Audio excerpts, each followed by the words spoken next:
Amo il Veneto, dichiarazione romantica che codifica la nuova stagione politica di Elena Donazzan. Per l'assessore regionale l'aria di casa in Forza Italia è diventata pesante, così apre le finestre, fa entrare nuovo ossigeno e rilancia la sua sfida con una mission: fare politica con il Veneto nel cuore.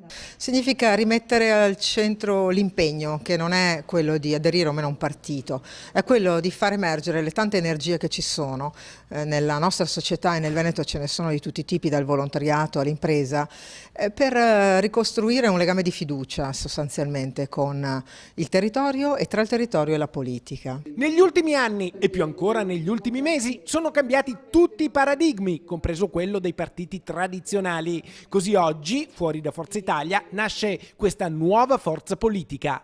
Fuori da Forza Italia, o meglio, ciò che sta e che ha votato Forza Italia nel tempo, che ha votato il PDL, è una grande area politica e culturale che oggi però non si riconosce più, altrimenti non avremmo le percentuali così risibili dei partiti che rappresentavano quell'area.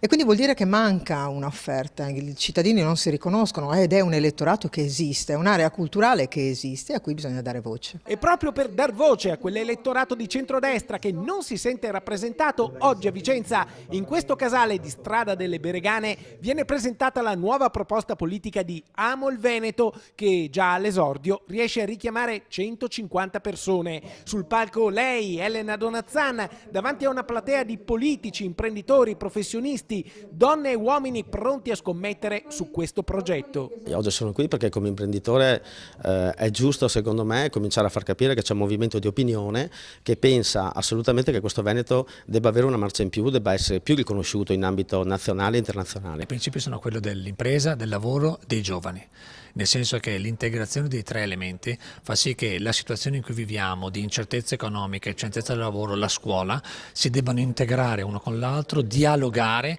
e creare le basi per uno sviluppo futuro che non solo sia sostenibile, ma sia efficace ed efficiente, come lo è già nel Veneto, e quindi portarlo a livello più ampio. Per poter far sì che le cose migliorino bisogna aver coraggio.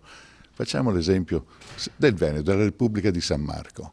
Aveva uomini coraggiosi, Marcantonio Bragadin, per fare un esempio, gente di grande coraggio.